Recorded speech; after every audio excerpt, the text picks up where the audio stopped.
Ya Arhamar Rahimin, irhamna.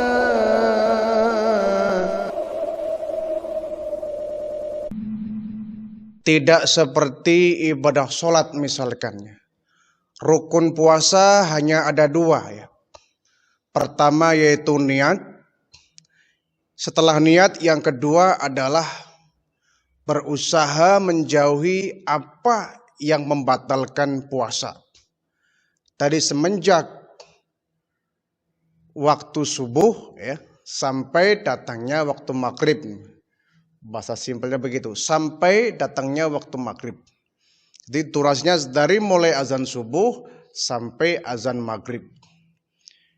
Jadi itulah waktu kita berusaha berjuang untuk bisa menghindari hal-hal yang bisa membatalkan puasa Ramadan kita. Jadi yang pertama niat. Niat ini diucapkan saat kita sebelum tidur ya. Sebelum tidur, nawaitu shoma ghadi. Aku berniat melaksanakan puasa esok hari.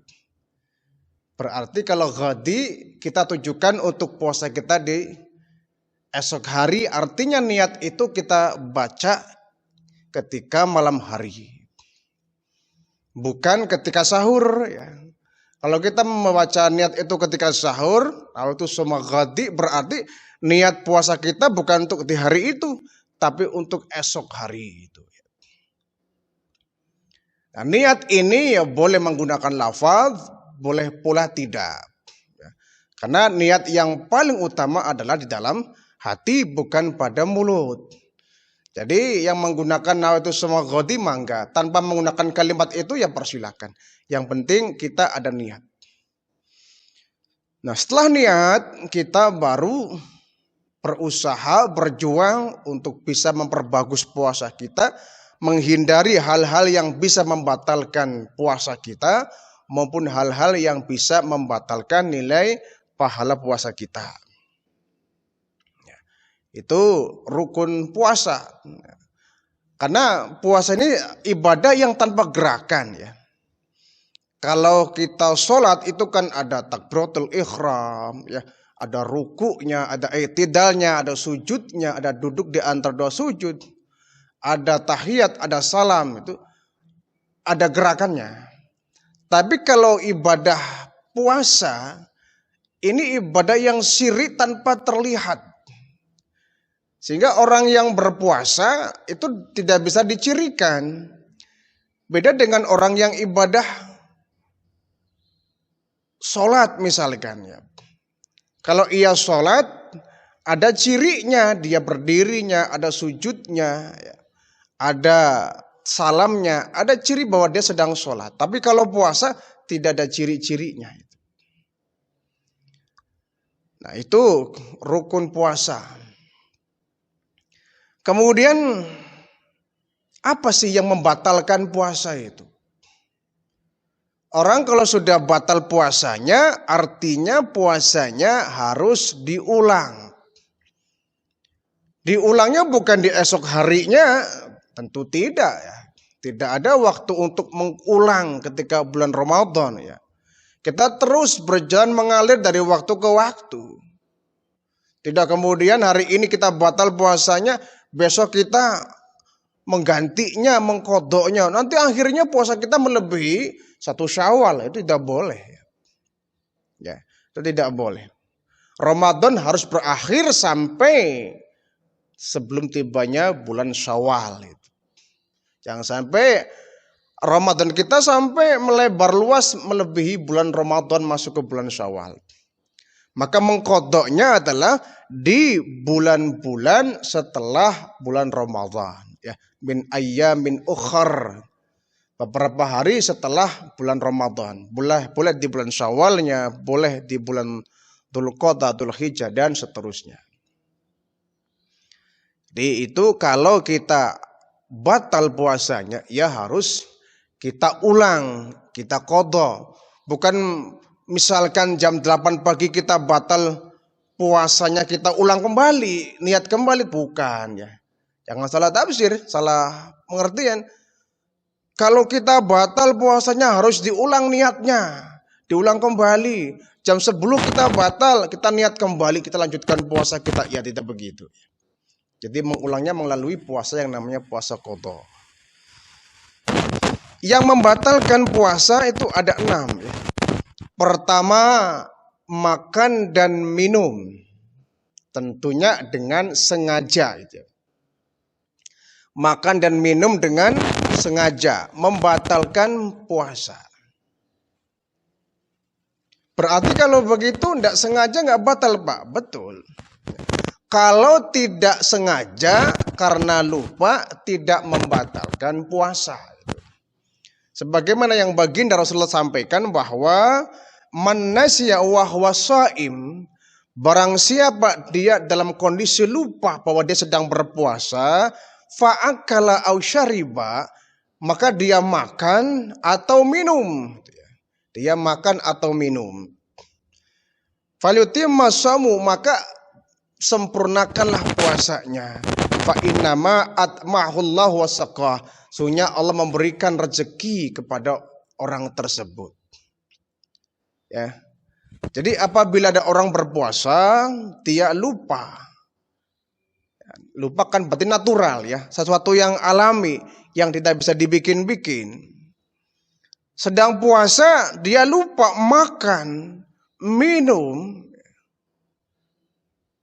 Nah, setelah makan dan minum dia baru ingat bahwa dia sedang berpuasa.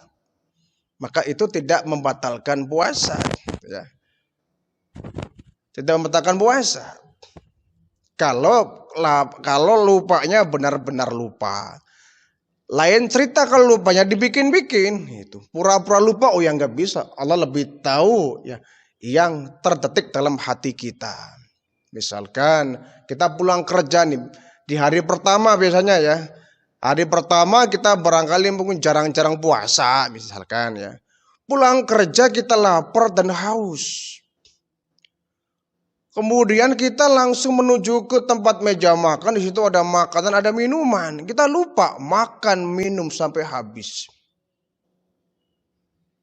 Begitu sendawa sudah selesai semuanya, ingat kita, astagfirullah, saya sedang puasa ini. Nah, yang kondisi seperti ini, kalau memang dia lupa sama sekali nggak ingat, tidak membatalkan puasa. Ya. Fa innama at'amahallahu wasaqah. Allah memberikan rezeki kepada kamu makan dan minum. Berarti enak itu, Allah beri bonus. Allah sayang kepada orang tersebut. Yang lain mah kelaparan, kehausan, dia mah kenyang itu. Tapi nggak membatalkan puasa. Tapi jangan berharap ya kita pagi-pagi semoga saja nanti siang saya lupa terus makan terus minum. Kan enak itu siang hari bisa yang lain mah lapar saya udah kenyang. Ini namanya diniatin ya. Diniatin mah beda ya hukumnya ya. Ini yang faktor alami. Tapi kalau sengaja kita lagi makan ini, kita lupa misalkan ya. Lupa kita lagi makan bahwa kita puasa, kita makan. Begitu pertengahan makan ingat bahwa kita sedang puasa, ya segera tuh. Barangkali di mulut kita masih ada makanan, kita muntahkan. Kita kumur-kumur, cuci mulut. Lalu bagaimana apa yang sudah masuk ke perut? Jangan dimuntahkan. Yang sudah kadang masuk ke perut itu rezeki kita dari Allah ketika berpuasa. Tidak usah dimuntahkan, itu rezeki dari Allah. Tapi yang masih di mulut, yang belum sempat masuk ke kerongkongan, ya dimuntahin. Ya, dibuang, jangan yang dikunyah, sedang ngunyah, kita ingat terus telan lagi, ya batal. Ya. Sudah ingat bahwa kita sedang puasa, tetap ditelan, ya batal. Ya. Pak, bagaimana kalau sikat gigi, Pak? Batal enggak puasa kita? Sikat gigi tidak batal. Hanya sifatnya makruh saja. Walaupun ada benda yang masuk ke dalam mulut kita ya, rongga mulut kita. Ada rasa-rasa dari pasta gigi kita. Itu tidak membatalkan puasa selama tidak ada yang tertelan. Tidak ada pasta gigi yang tertelan, tidak ada busa yang tertelan, kita kumur-kumur juga tidak ada yang tertelan, insya Allah puasa kita nggak batal. Ya, karena sikat gigi termasuk ya sunnah Rasul ya. Cuma kalau bagian Rasul menggunakan siwak, kalau kita menggunakan pasta gigi, insya Allah tidak batal, tapi harus ekstra hati-hati. Pun demikian ketika kita berwudu ya. Ketika berwudu kita berkumur-kumur tidak membatalkan puasa. Hanya memakruhkan saja. Tapi ingat, makruh itu sangat dekat dengan batal ya. Kita wudu kumur-kumur boleh, tapi harus ekstra hati-hati, khawatir ya ada yang tertelan sehingga bisa membatalkan puasa kita. Jadi makan dan minum dengan sengaja bisa membatalkan puasa kita. Nah, kemudian yang membatalkan puasa muntah. Muntah lagi-lagi di sini dengan sengaja. Artinya kalau muntahnya tidak sengaja tidak membatalkan puasa. Contoh ya. Kita sedang naik bus ini, mudik barangkali menjelang lebaran, kita mudik pulang kampung naik bus. Nah di dalam bus kita mual ya, pusing, kita mabuk perjalanan ya. Akhirnya kita muntah di bus itu. Nah muntahnya kita di bus itu kan muntah bukan disengaja. Karena faktor alami kita naik mobil, kita mual, ya barangkali terlalu nikang-nikung atau busnya kurang nyaman barangkali ya. Nyetirnya kasar ya, nyetirnya arogan, ugal-ugalan sehingga di perut kan gak nyaman. Kemudian kita muntah. Batal tidak Pak? Tidak. Kenapa? Itu faktor alami, bukan kehendak kita. Bukan kehendak kita. Atau misalkan seorang wanita sedang ngidam ya, sedang ngidam, kan biasanya muntah-muntah tuh istri kita. Lagi ngidam dia muntah-muntah. Kalau dia sedang berpuasa tidak batal muntahnya. Kenapa? Muntah yang ketika ngidam itu kan faktor natural, alami ya. Tidak kita bikin-bikin. Tapi kalau muntahnya disengaja ya, kita masukin tuh mulut pakai jari sehingga kita muntah. Begitu muntah kita mengeluarkan makanan dan minum dari perut ini, melewati lidah kita, mulut kita, ya batal. Kenapa? Ada rasa yang kita rasakan ketika itu. Sehingga membatalkan puasa kita. Kita lewat di jalan ya.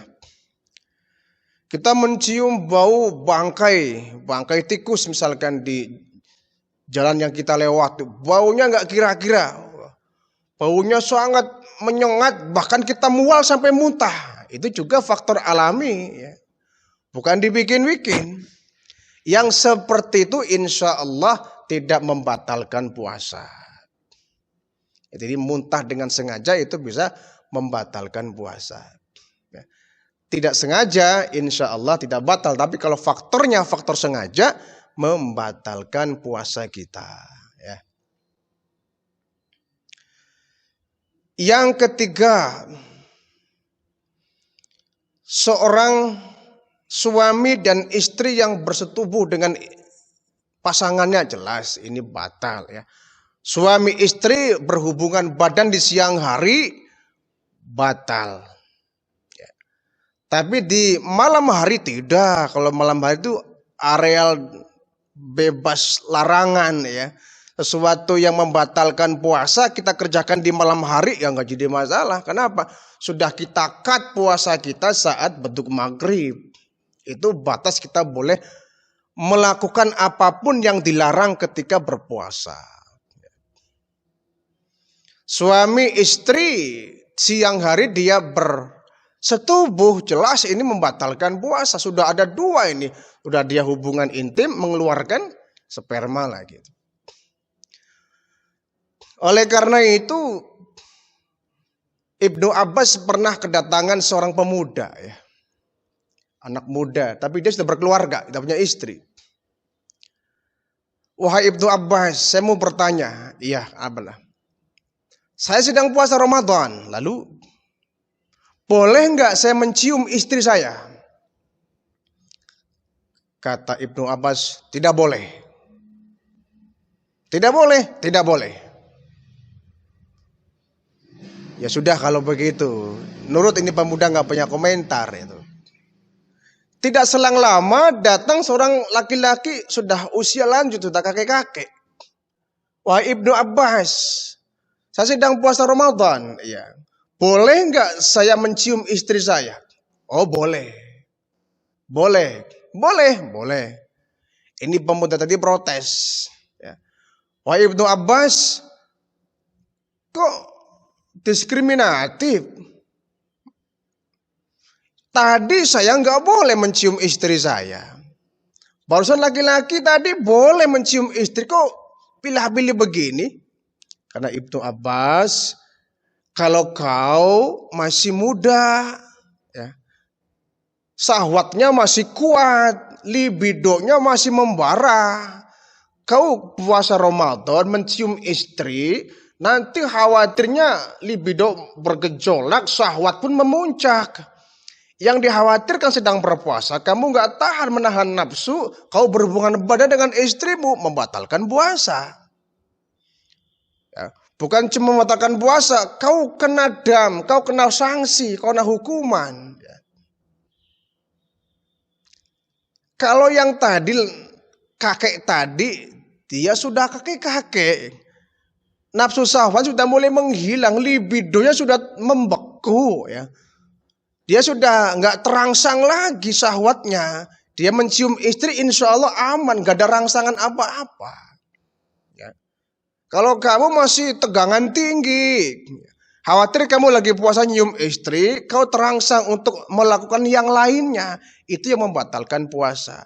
Tapi kalau kakek tadi ya sudah baal dia, tenagamu sudah melemah, bagaimana dia akan terangsang dengan perempuan itu. Jadi kecil sekali kalau sang kakek tadi dia akan terangsang dengan istrinya. Ya. Artinya di sini kalau seorang suami istri yang masih sehat muda, ya, usia muda dan sehat bugar, dia berpuasa Ramadan sebaiknya hindari bermesraan dengan istri. Ya. Sebaiknya hindari bermesraan dengan istri, ya, peluk-pelukan, cium-ciuman, walaupun tidak membatalkan secara langsung, hanya saja biasanya seorang laki-laki, ya, normal apalagi masih muda, ya, gampang terangsang syahwatnya. Kalau terangsang dia berbuat bersetubuh dengan istri, ya memang halal. Istri kita halal sudah sah itu. Kita boleh garap kapanpun. Tapi masalahnya kita sedang diikat dengan namanya puasa Ramadan. Kita hanya boleh melakukan setelah kita selesai berpuasa, misalkan di malam hari, persilakan di malam hari. Ya. Mau on time selama dari mulai isya sampai subuh, ya silakan saja. Ya. Ini untuk menyelamatkan puasa kita.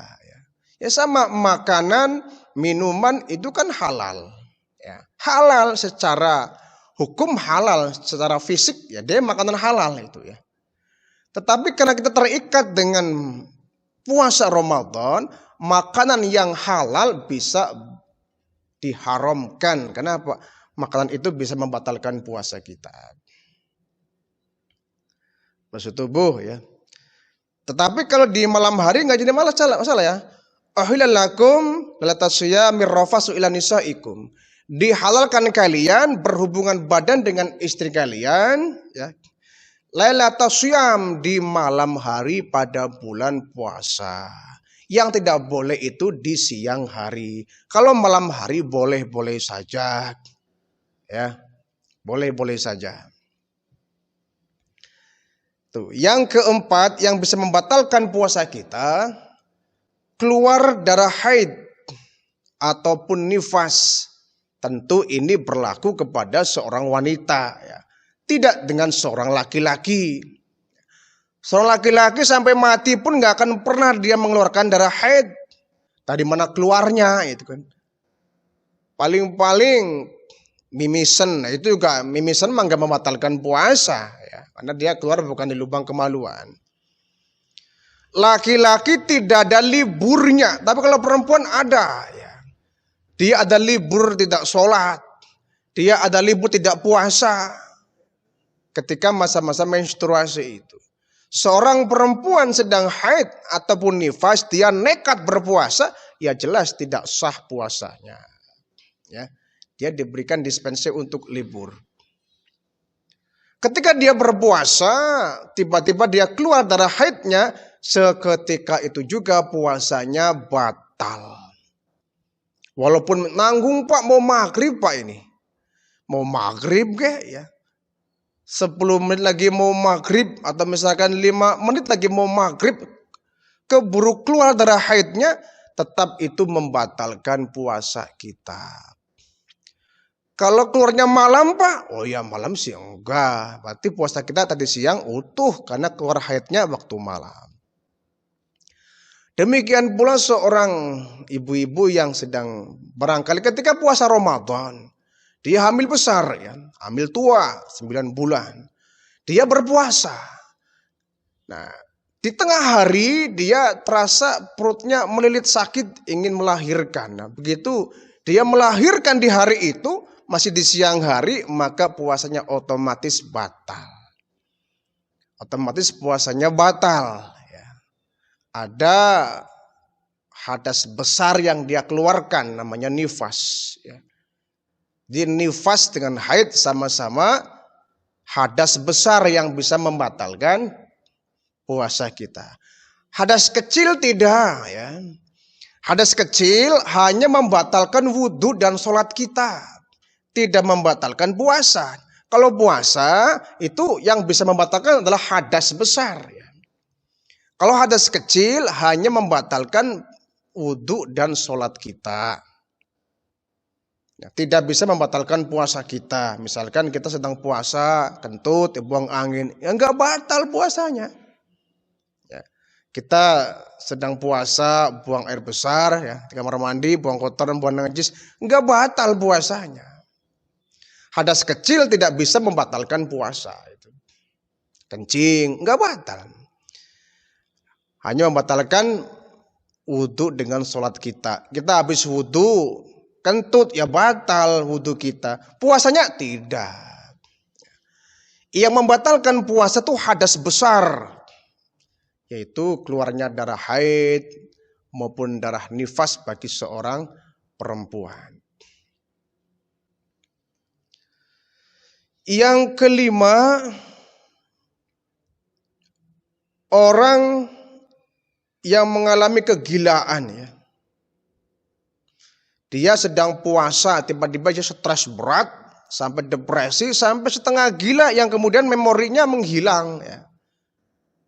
Tapi biasanya orang tuh kalau gila tuh nggak secepat itu, ya.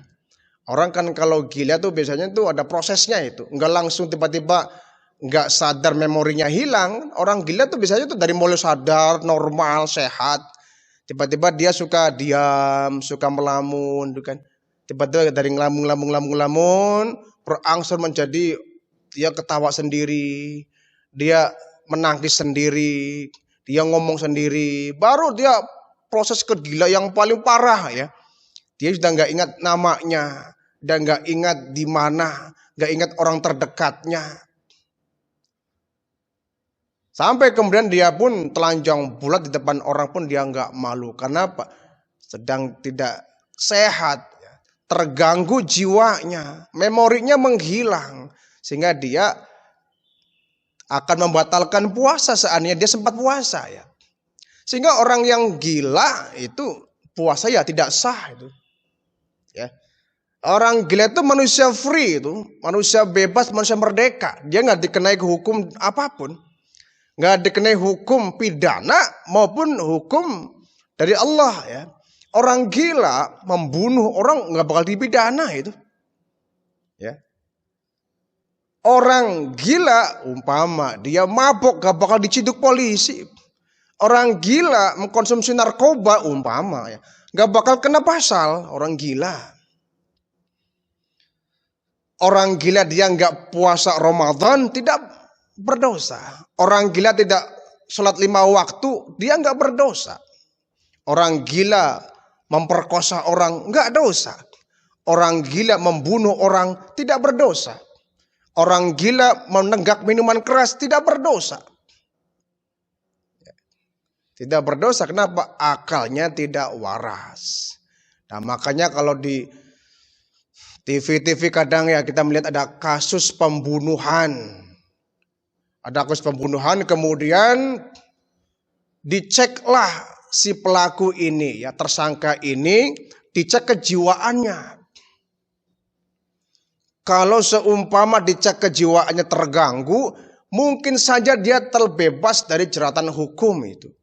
Ya, kan aneh orang itu ketika membunuhnya sadar sembuh waras, tapi ketika diusut oleh polisi dadakan dia pura-pura gila, tapi nggak bisa. Ya, diperiksa oleh dokter kalau hasilnya dia adalah sehat, gila yang dibikin-bikin ya tetap mendapatkan jerat hukum itu ya. Tidak bisa pura-pura kecuali dokternya sama pelakunya sudah kong kali kong ya. Sudah bekerja sama, sudah MOU ya. Dok, tolong bikinkan saya keterangan CHA, keterangan bahwa saya itu ada gangguan jiwa. Supaya apa? Terbebas dari jeratan hukum. Nah ini lain cerita, berarti sudah ada kong kali kong. Sudah MOU, kerjasama itu antara dokter dengan orang gila supaya nggak kejerat hukum. Tapi kalau gilanya alamiah, itu tidak mendapatkan sanksi apapun. Ya. Baik. Yang keenam, yang membatalkan puasa kita adalah keluarnya air sperma. Ya. Baik ketika dia bersentuhan dengan perempuan ataupun tidak. Kalau keluar spermanya itu disengaja ya. Tapi kalau keluarnya tidak sengaja, ada dua pendapat. Ada yang mengatakan membolehkan, tidak membatalkan puasa. Ada yang mengatakan membatalkan puasa. Contoh, seorang laki-laki, dia sedang berpuasa di siang hari tidur ya. Di siang hari dia tidur, kemudian dia bermimpi. Bermimpi, kemudian dia bangun dari tidurnya, celananya basah kuyup. Ketika dicek, kok nggak bau apa-apa, nggak bau pesing. Ya kalau dicek baunya pesing berarti yang keluar adalah ya air kencing, ngompol berarti dia. Tapi ketika dicek nggak berbau, agak lengket-lengket begitu, berarti sperma nih. Tapi nggak disengaja, itu faktor alami yang udah tidur ya. Mimpi kan datang dengan sendirinya, nggak bisa kita atur. Nah yang seperti ini, sebagian besar ulama mengatakan tidak membatalkan puasa karena faktor alami. Tapi ada sebagian juga mengatakan itu batal karena sudah keluarnya air mani, itu termasuk hadas besar. Ya. Termasuk hadas besar, sehingga ada sebagian ulama kita yang mengatakan itu membatalkan puasa kita karena itu hadas besar. Tapi kalau keluarnya dipaksa, nah ini berarti ada kesengajaan, jelas itu nggak ada perbedaan pendapat, batal itu. Tidak ada khilafiyah, itu sudah jelas batal. Kenapa? Dikeluarkannya sengaja itu.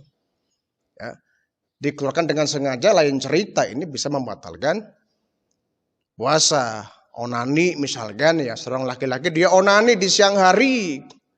Ya. Sehingga dia mengeluarkan sperma dengan sengaja, bukan faktor alamiah. Jelas ini perbuatan terlarang dan membatalkan puasa. Ya. Jadi keluar air mani dari sebab bersentuhan. Ya. Apalagi bersentuhan dengan seorang perempuan, misalkan seorang laki-laki ya, seorang suami, dia mengeluarkan sperma karena dia bersentuhan dengan istrinya, jelas itu ya. Bersetubuh, sudahlah dia bersetubuhnya membatalkan puasa, dapat dam, dapat hukuman. Dan dia juga mengeluarkan sperma, sudah jelas itu hadas besar sehingga membatalkan puasa kita.